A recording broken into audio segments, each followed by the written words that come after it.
Welcome to Russian Made Easy with Mark Thompson. Mark has been teaching students from all over the world to quickly and easily speak Russian. And now, here's Mark. All right, welcome to episode 15.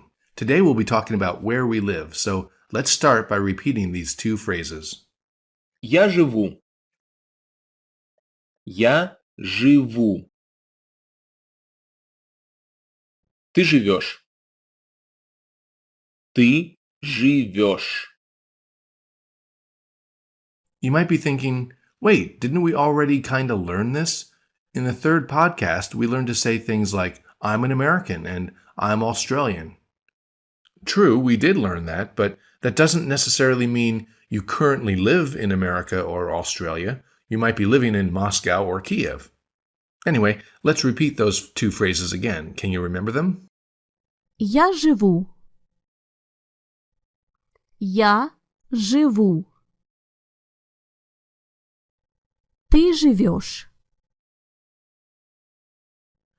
Ты живешь. Also, after today's podcast, you'll be able to say what city or state you live in. Anyway, say just that first phrase one more time. Я живу. You hear that zh sound like the end of the word mirage? Zh. Живу. Here it is in context. Imagine a guy who has to commute to work in New York from his home in Boston. He'd tell people, I work in New York, but я живу в Бостоне. So, Я живу. means I live.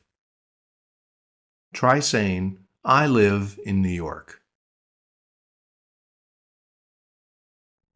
Я живу в Нью-Йорке. Try saying, I'm an American, but I live in London. Я американец, но я живу в Лондоне. Now, what was that second phrase we learned? Ты живешь. Let's say you're at a party and a friend of a friend has had too much to drink. Since you're headed out anyway, tell him, I can take you home. Где ты живешь? А где ты живешь? Где ты живешь? Translates as, where do you live? Ask your new friend, you live in Kiev? Ты живешь в Киеве? So far, so good. Let's now go back and review the material from the last podcast.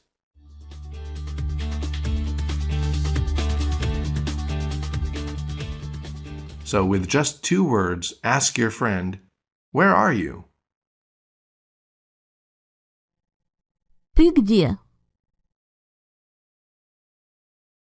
Say, I'm now downtown, or I'm in the center. Я сейчас в центре. Ask, and where's Olga? А где Ольга?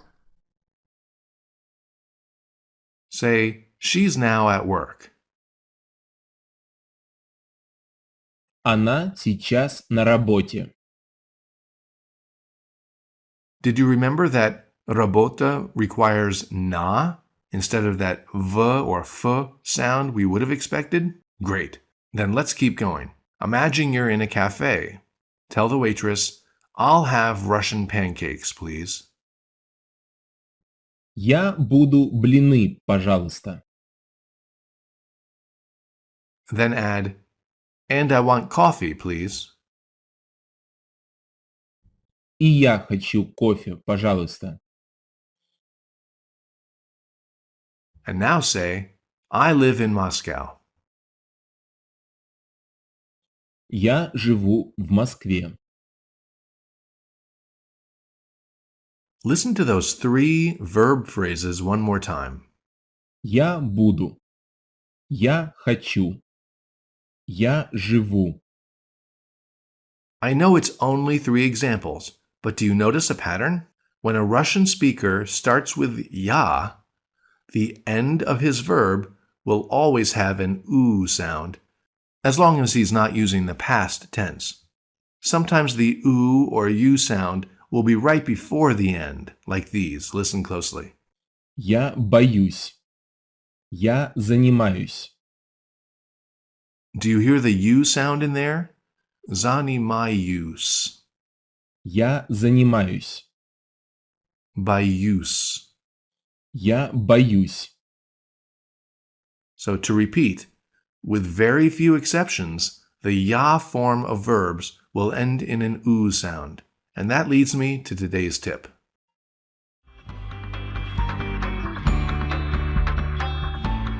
And now, here's your tip of the day from Russian Made Easy.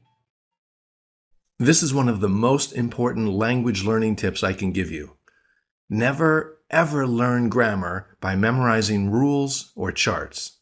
Instead, learn grammar the way we're designed to learn it, which is simply by noticing the patterns of language, because that's all grammar is, the patterns of how words change. If a Russian teacher ever tries to make you memorize a chart of verb conjugations, don't just walk away, run away screaming. Memorizing sucks. It's hard and it's unproductive. But learning is awesome. It's natural, it's effortless, and it's effective.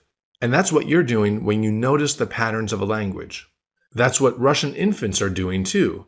They notice, gosh, every time someone starts with ya, there's an oo sound at the end of the next word. This then helps them guess the meaning of future, unfamiliar words.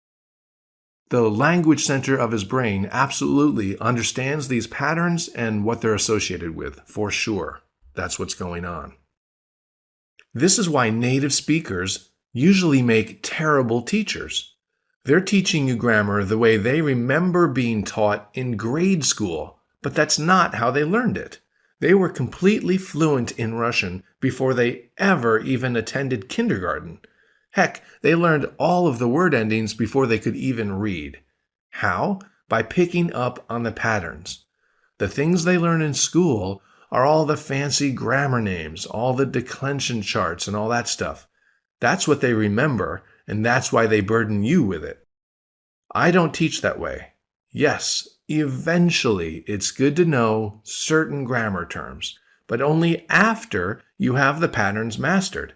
This is why I don't ever mention any of the case names until Unit 15 of Russian Accelerator.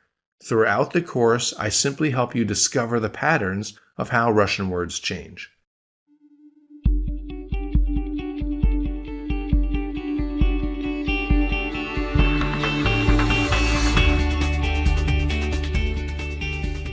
So, speaking of patterns, let's look at another one. Pretend your friend has ordered tea and you thought he didn't like tea at all. In 3 words, including the word you, ask him, "You want tea?" Ты хочешь чай? Ask a friend, "You live in Boston?" Ты живешь в Бостоне? Now, we only have 2 examples here, but do you hear a pattern? Listen again. Ты хочешь. Ты живешь.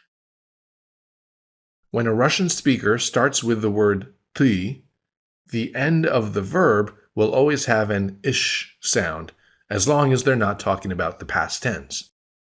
Sometimes it'll sound like ish, sometimes like ish, sometimes ish, but always that sh sound at the end. Ты хочешь. Ты живешь. And as with the ya forms, sometimes it's right before the end, like these. Ты занимаешься. Ты боишься. Hear the sh sound in there? Ты занимаешься. Zanimayishsya. So here, the pattern is that the ti form of verbs will have a sh sound at the end. That's the pattern you want to be aware of. Imagine then that we're in a cafe with our friend. I say, I'll have coffee. Я буду кофе. Now, how might you ask your friend, what will you have? Hit pause and think about it for a second.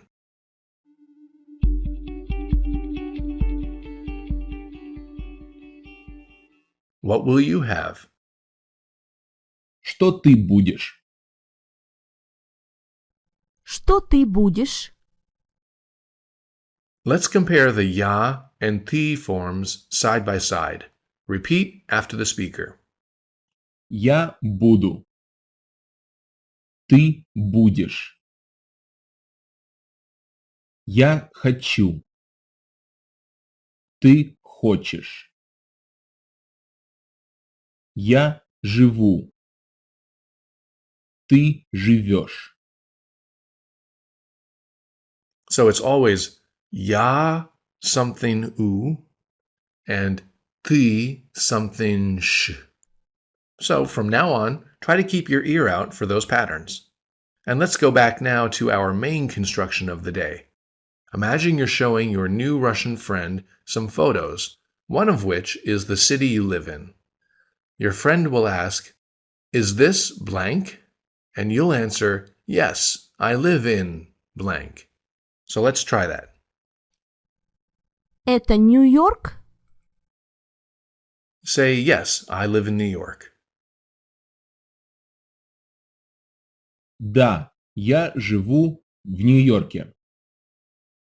Do you see how that exchange lets us hear the basic version of New York and then the in New York version with that yeah sound at the end?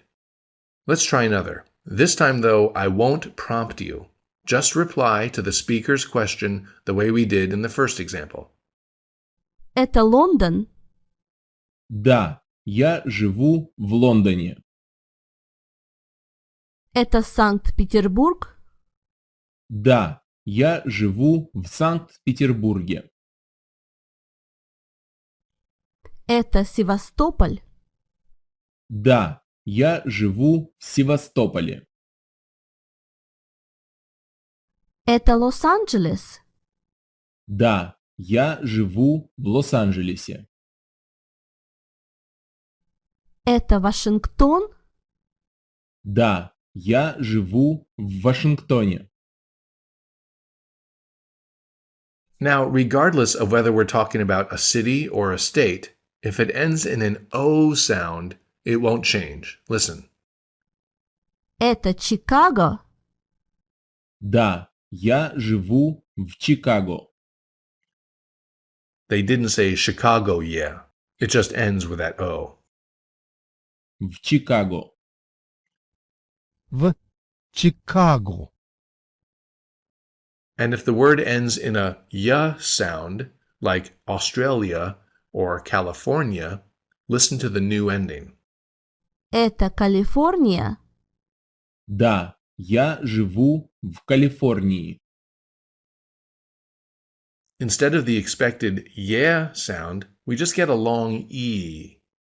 В Калифорнии. В Калифорнии. Is this Australia? Это Австралия? Yes, I live in Australia. Да, я живу в Австралии. Let's try a few more. Again, without any prompting, just answer the speaker. Это Аризона? Да, я живу в Аризоне. Это Сан-Диего? Да, я живу в Сан-Диего. Let's try to work this construction into a longer statement about yourself using stuff we've learned from earlier podcasts. Ready? Say, "Hello, my name is Tony." Здравствуйте, меня зовут Тони. I'm an American, but I live in Odessa. Я американец, но я живу в Одессе. Now, if you're an American woman, you'd of course have said, Я американка. Anyway, speaking with you on friendly terms, that is, informally, your new friend asks, Do you like Odessa? Тебе нравится Одесса?